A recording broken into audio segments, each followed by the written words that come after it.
Hello my dear friends and students. आज हम एक नए टॉपिक के साथ आपके सामने हाजिर हैं जो है एक्टिव एंड पैसिव वॉइस बोलते हैं इसको। और वॉइस दो फॉर्म्स में होती है, एक्टिव वॉइस और पैसिव वॉइस। एक्टिव जैसे कि वर्ड से ही आपको पता चल रहा होगा कि एक्टिव का मतलब होता है एक्शन में होना, जो हरकत में होता है या काम करने वाला होता है। मीन्स जो हमने पहले जैसे सेंटेंस में स्ट्रक्चर स्टडी किया है, सब्जेक्ट वर्ब और ऑब्जेक्ट। सब्जेक्ट कौन होता है? काम का करने वाला या डूअर ऑफ द एक्शन। तो जो हम एक्शन कर रहे हैं वहां पे अगर हम सब्जेक्ट की स्पेशलिटी या पर्टिकुलरिटी दिखा रहे हैं कि काम का करने वाला सब्जेक्ट है तो वो एक्टिव वॉइस होगी। और जहां पर सब्जेक्ट से काम कराया जाता है उसको हम पैसिव वॉइस बोलते हैं। तो आइए हम स्टार्ट करते हैं एक्टिव और पैसिव वॉइस से। Active and passive voice. एक एग्जांपल लेकर हम यहां पर समझेंगे कि कौन सा सेंटेंस एक्टिव होगा, कहां पे सब्जेक्ट एक्टिव है और कहां पर पैसिव है। देखिए जैसे रवि प्लेज फुटबॉल। तो देखा आपने, ये सेंटेंस हमारा स्ट्रक्चर है, जनरल स्ट्रक्चर है, जिसमें हम सब्जेक्ट लाते हैं प्लस वर्ब लाते हैं प्लस ऑब्जेक्ट लाते हैं। तो ये हमारा स्ट्रक्चर है। कहां पे है सब्जेक्ट? रवि हमारा सब्जेक्ट है, प्ले हमारा वर्ब है और फुटबॉल ऑब्जेक्ट है। ठीक है, तो यहां पर रवि इंपॉर्टेंट है क्योंकि रवि काम का करने वाला है, डूअर ऑफ द एक्शन है। अब देखिए दूसरी चीज, football is played by Ravi। देखिए football is played by Ravi. Football Ravi के द्वारा खेली जाती है। पहले सेंटेंस में रवि खुद से खेल रहा है फुटबॉल और दूसरे सेंटेंस में इंपॉर्टेंस फुटबॉल की दिखाई गई है कि football is played by Ravi. Football Ravi के द्वारा खेली जाती है। ठीक है, तो इस सेंटेंस में, पहले सेंटेंस में रवि एक्टिव है इसलिए ये वॉइस एक्टिव वॉइस कहलाएगी। यहां पर हमने सब्जेक्ट को पैसिव बना दिया है इसलिए ये वॉइस पैसिव होगी। ठीक है, अब हम गौर करें कि ऊपर वाले सेंटेंस से हमने जब नीचे वाला सेंटेंस फॉर्म किया है तो इसमें क्या क्या चेंजेस आए हैं। तो सबसे पहले अगर हम देखें तो सबसे पहले हमने नंबर 1 अगर देखते हैं तो सब्जेक्ट ऑब्जेक्ट की जगह चला गया है। सब्जेक्ट ऑब्जेक्ट की जगह चला गया है। जहां रवि सब्जेक्ट था पहले सेंटेंस में, अब वो ऑब्जेक्ट की जगह उसने ले ली है। सेकंड चेंज क्या है? फिर उसके बाद हमने हेल्पिंग वर्ब इसका यूज किया है। हेल्पिंग वर्ब क्या है इसका? इज। चूंकि सेंटेंस हमारा प्रेजेंट था और सब्जेक्ट सिंगुलर था, अब अगला जो ऑब्जेक्ट है वो यहां आने पर भी वो भी सिंगुलर है इसलिए हमने यहां पर इसका यूज किया है। ठीक है, उसके बाद तीसरा जो चेंज आया है वो है हमारा वर्ब। यहां पर वर्ब फर्स्ट फॉर्म में है, उसके साथ एस या ईएस लगा हुआ है और यहां पर आकर ये वर्ब की थर्ड फॉर्म का यूज हुआ है, वर्ब्स थर्ड फॉर्म। उसके बाद नेक्स्ट चेंज अगर हम देखें तो ऑब्जेक्ट से पहले बाय का यूज हुआ है, बाय बिफोर ऑब्जेक्ट। और सबसे आखिर जो चीज है वो है ऑब्जेक्ट की जगह सब्जेक्ट का यूज कर लिया गया है। ऑब्जेक्ट की जगह is used in place of subject. तो इस तरीके से जनरल सेंटेंसेस में हमारे कुछ चेंजेस आते हैं एक्टिव से पैसिव करने पर।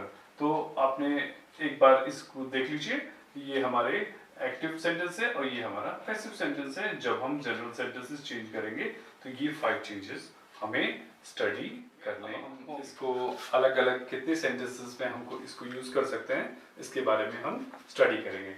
एक्टिव से पैसिव सिर्फ 8 टेंसेस में पॉसिबल है। 8 टेंसेस। 8 टेंसेस मीन्स जो 8 टेंस होती हैं फॉर्म्स की, टेंसेस की, प्रेजेंट, पास्ट और फ्यूचर, इसमें भी जो अलग अलग 4 फॉर्म्स होती हैं उनको टोटल मिलाकर जो हम 12 पार्ट्स की स्टडी करते हैं उसमें सिर्फ 8 की पैसिव पॉसिबल है। कौन कौन सी पॉसिबल है? नंबर 1, तीनों हमारे जो सिंपल इंडेफिनिट या प्रेजेंट इंडेफिनिट, पास्ट इंडेफिनिट और फ्यूचर इंडेफिनिट, इन तीनों की पैसिव पॉसिबल है। कौन कौन से? प्रेजेंट इंडेफिनिट,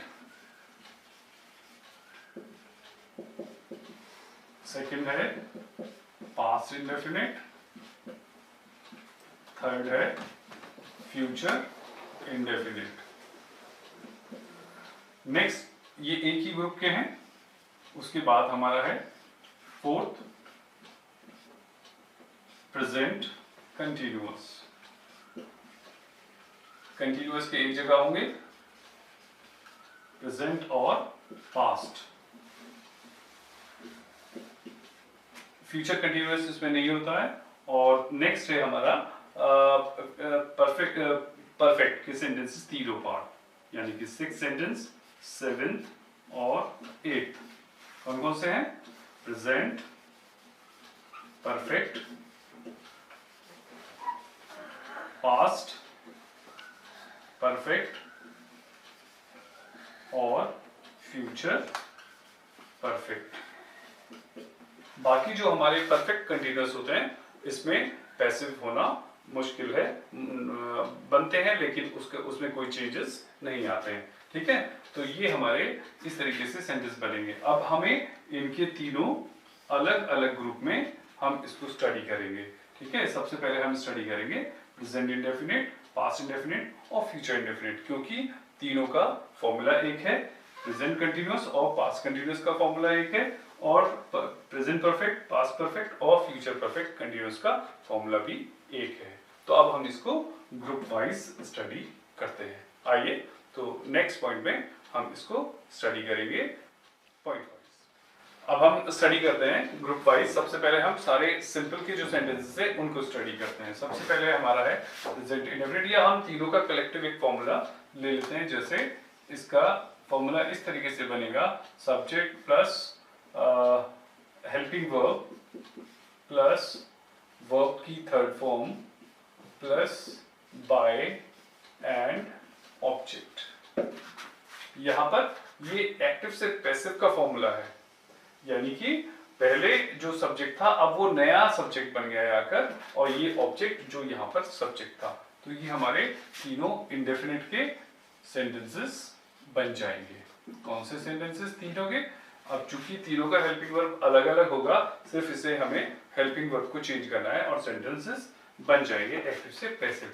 पहला एग्जांपल हम प्रेजेंट इंडेफिनिट का देखते हैं। जैसे हमने पहले सेंटेंस में भी पढ़ा था, Ravi eats ice cream daily.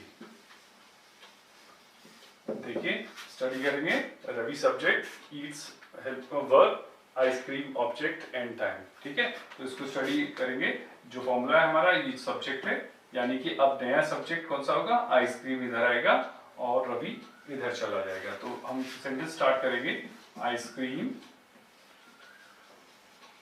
Is, helping verb है इसका, चूंकि ये प्रेजेंट इंडेफिनिट का है तो हेल्पिंग वर्ब इसकी इज होगी सिंगुलर के लिए, और उसके बाद वर्ब की थर्ड फॉर्म है eaten by Ravi daily. Time हमारा आखिर में ही रहेगा। ठीक है, अब नेक्स्ट है हमारा पास्ट इंडेफिनिट। पास्ट इंडेफिनिट देखते हैं, my father brought a new car today. ठीक, ये हमारा पास्ट इंडेफिनिट सेंटेंसेस है। क्यों है पास्ट इंडेफिनिट? क्योंकि ये ब्रिंग की सेकंड फॉर्म है। अब हम इसे पास्ट को कैसे चेंज करेंगे? सिर्फ हमें हेल्पिंग वर्ब लेकर आना है। इसका हेल्पिंग वर्ब और सब्जेक्ट क्या है? पहले ये subject my father a new car तक चला जाएगा, और न्यू कार हमारा नया ऑब्जेक्ट हो जाएगा। तो स्टार्ट करेंगे sentence, a new car was, क्योंकि ये पास्ट का है और पास्ट में हेल्पिंग वर्ब के साथ, सिंगुलर के साथ वॉज का यूज करेंगे, और वर्ब की थर्ड फॉर्म चूंकि ब्रॉट सेकंड फॉर्म भी है और थर्ड फॉर्म भी है, बाय माय फादर टुडे। ठीक, तीसरा हमारा जो टेंस है वो है फ्यूचर इंडेफिनिट। फ्यूचर इंडेफिनिट में हम देखते हैं आई शैल वॉच ए मूवी, ये हमारा प्रेजेंट इंडेफिनिट का सेंटेंस हुआ। तो अब हम इसे चेंज करेंगे। सब्जेक्ट हमारा आई, अ मूवी, ऑब्जेक्ट पहले ए मूवी लाएंगे, ए मूवी विल बी, ये हेल्पिंग वर्ब विल बी है प्रेजेंट इंडेफिनिट के लिए, और यहाँ पे विल बी, चूंकि यहाँ पे आई के साथ यूज शैल होता है और एक्स्ट्रा जो कुछ भी होगा उसके साथ हम विल का यूज करेंगे। ठीक है, will be watch, third form हमारी बाय मी, आई का ऑब्जेक्टिव केस मी होता है। तो ठीक है, इस तरह से हमारे तीनों जो टेंसेस हैं प्रेजेंट, पास्ट और फ्यूचर, तीनों एक ही ग्रुप के, सिर्फ हमें हेल्पिंग वर्ब चेंज करने की जरूरत होती है। जैसे प्रेजेंट में इज एम आर, पास्ट में वॉज वर और फ्यूचर में विल बी या शैल बी, सिर्फ चेंज करेंगे और बाकी तीनों एज इट इज हो जाएंगे। ठीक है, आइए चलते हैं अब नेक्स्ट पॉइंट हमारा कंटिन्यूअस सेक्शन। अब हम आते हैं नेक्स्ट सेक्शन पर जिसमें हमारा है कंटिन्यूअस सेक्शन।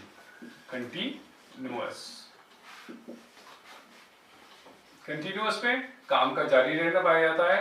तीनों जो सिर्फ हमारे कंटिन्यूअस प्रेजेंट और पास्ट के होते हैं, फ्यूचर का कंटिन्यूअस पैसिव बनता नहीं है। तो पहला एग्जांपल हम लेते हैं प्रेजेंट कंटिन्यूअस का, जैसे the mason is building A wall, मिस्त्री दीवार बना रहा है। ठीक है, तो यहां पर सब्जेक्ट हुआ द मेसन और ए वॉल ऑब्जेक्ट हुआ। अब कंटिन्यूअस का जो फॉर्मूला है वो इस तरीके से है, ये देख लीजिए, नया subject plus is am are या जो भी हेल्पिंग वर्ब है कंटिन्यूअस की, प्लस बीइंग। यहाँ पे कंटिन्यूअस जहां पे भी आएगा, चाहे वो प्रेजेंट हो चाहे पास्ट हो, उसके लिए हम हेल्पिंग वर्ब से पहले, वर्ब से पहले बीइंग का यूज करेंगे, प्लस वर्ब की थर्ड फॉर्म आएगी, प्लस बाय का यूज करेंगे, प्लस ऑब्जेक्ट लगाएंगे और फुल स्टॉप। ठीक है, तो अब इस फॉर्मूला को अगर हम देखें तो ए वॉल पहले आएगा, ए वॉल, चूंकि वॉल सिंगुलर है इसलिए इज, ए वॉल इज, उसके बाद हम बीइंग का यूज करेंगे, बीइंग, और वर्ब की थर्ड फॉर्म बिल्ड का हो जाएगा, built by the mason, mason के द्वारा दीवार बनाई जा रही है। ठीक है, अब आते हैं हम फ्यूचर पास्ट कंटिन्यूअस के लिए, जैसे the boys were playing cricket, the boys were playing cricket. ठीक है, तो अगर हम इसे देखें तो क्रिकेट पहले आएगा, क्रिकेट इज वॉज, इसका पास्ट का है चूंकि, और बीइंग लाएंगे इसके साथ, वर्ब की थर्ड फॉर्म होगी, प्लेड बाय द बॉयज। ठीक है, ये हमारे दोनों सेक्शन के हुए, ये हमारा प्रेजेंट का और ये हमारा पास्ट का। ठीक, इसे जल्दी से आप इसकी स्क्रीनशॉट ले लीजिए या फिर इसको लिख लीजिए, प्रेजेंट एंड पास्ट। अब हम स्टडी करेंगे परफेक्ट सेंटेंस। परफेक्ट सेंटेंस में हैज, हैव और हैड का यूज होता है, और उसके साथ हम बीइंग का यूज कर लेते हैं। कंटिन्यूअस सेंटेंस में बीइंग का यूज किया था, इसमें हम बीइंग का यूज करेंगे, वर्ब की थर्ड फॉर्म लगाएंगे, प्लस बाय लगाएंगे और ऑब्जेक्ट लगाएंगे। ये हमारा इस परफेक्ट का फॉर्मूला होगा। प्रेजेंट अगर है तो हैज और हैव के बाद बीइंग लगेगा, अगर पास्ट है तो हैड के साथ बीइंग लगेगा, और फ्यूचर है तो विल हैव बीन या शैल हैव बीन का यूज करो। ठीक है, तो जल्दी से हम एक एक एग्जांपल्स का स्टडी कर लेते हैं। जैसे Mohan has watched a new movie. Mohan एक नई मूवी देख चुका है। ठीक है, तो मोहन हैज के साथ वर्ब की third form already third form है और वर्ब में थर्ड फॉर्म ऑलरेडी होती है, तो सिर्फ हमें क्या करना है, हैज के साथ बीन का यूज और कर देना है। चेंज करेंगे, अ न्यू मूवी हैज उसके साथ बीन वॉच्ड बाय मोहन। ठीक, उसके बाद नेक्स्ट है हमारा पास्ट का sentence, the doctor had examined the patient. The doctor had examined the patient. Doctor patient को एग्जामिन कर चुका था। तो देखते हैं, the patient had और उसके साथ been, examined ऑलरेडी है हमारे पास third form, by the doctor. Okay, और इसके लास्ट हमारा बनता है फ्यूचर परफेक्ट, जैसे the teacher will have taught this lesson by tomorrow। कल तक टीचर ये लेसन पढ़ा चुके होंगे। तो हम जल्दी से इसे देखते हैं कि दिस लेसन हमारा ऑब्जेक्ट है। This lesson will have been taught by the teacher by tomorrow। ठीक, ये हमारे तीनों परफेक्ट के सेंटेंसेस हैं। ठीक है, अब हम ये हमारे कॉमन सेंटेंसेस हैं। इसके बाद हम नेक्स्ट पॉइंट में पढ़ेंगे, जो coming to the next point we have to start with the interrogatives. अब हमें प्रश्न सूचक जो सेंटेंसेस होते हैं उनसे स्टार्ट करेंगे हम, जिसमें हमें दो तरीके के हमारे इंटेरोगेटिव्स होते हैं, यस नो टाइप और question word type means WH type. सबसे पहले यस नो टाइप से एग्जांपल्स हम लेते हैं। इंटेरोगेटिव्स,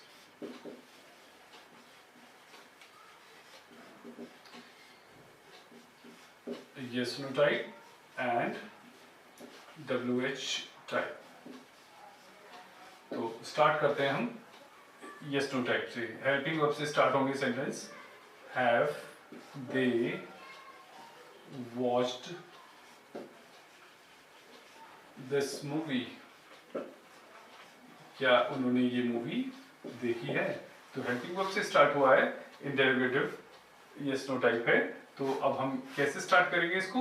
हेल्पिंग वर्ब वही की वही रहेगा। अगर हम इसको द को इधर ले जाएं और दिस मूवी को इधर लाएं, तो दिस मूवी हमारा ऑब्जेक्ट सिंगुलर है और सिंगुलर के लिए हेल्पिंग वर्ब हैज का यूज करेंगे। ठीक, has this movie,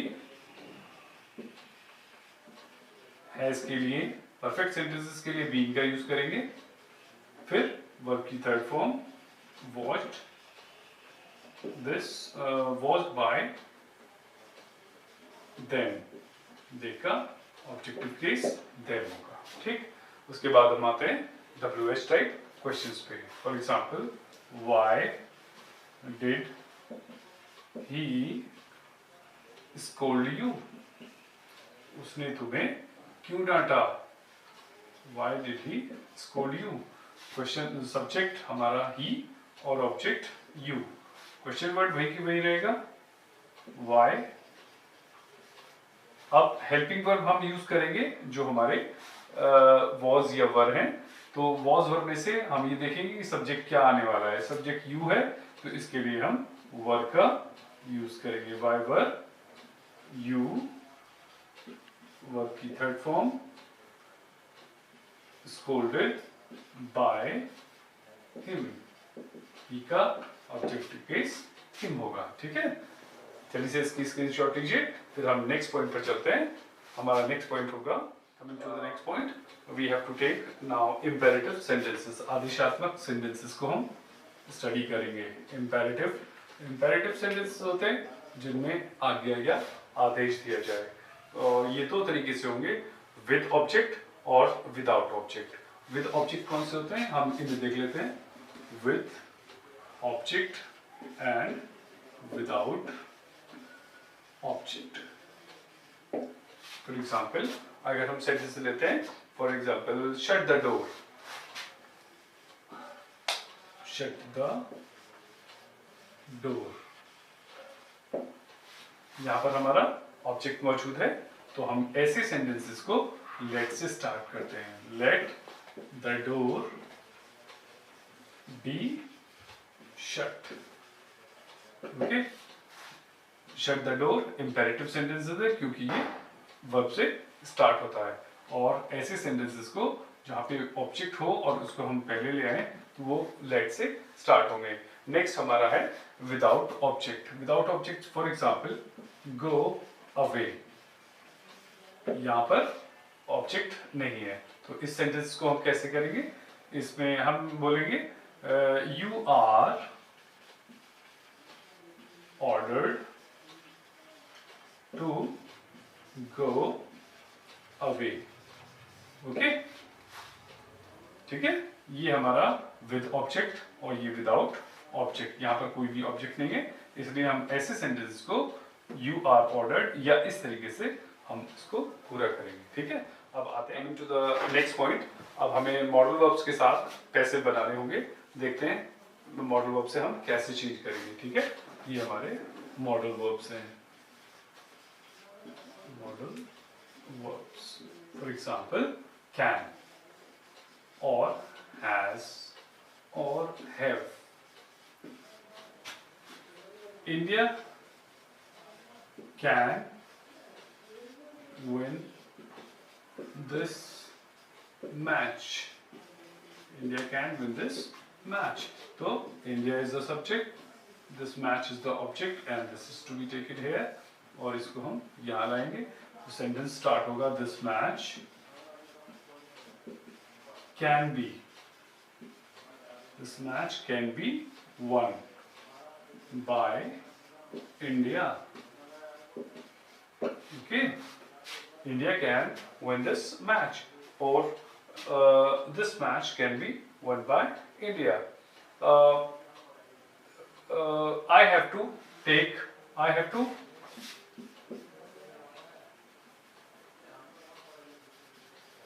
finish this project. I have to finish this project. I subject हमारा, ठीक है, और this project is the object. This project has to be finished by me. Okay, तो ये हमारे मॉडल वर्ब्स हैं और इन्हीं के साथ हमारे मॉडल वर्ब्स के साथ ये हमारा एक्टिव और पैसिव का जो टॉपिक है ये खत्म होता है. उम्मीद है आपको समझ में आया होगा. अगर इसमें आपको कोई डाउट नज़र आता है तो आप मुझसे क्वेश्चन पुट अप कर सकते हैं. कमेंट सेक्शन में जाएं, जो भी आपकी राय है इसको देखें, लिखें और मुझसे पूछ सकते हैं.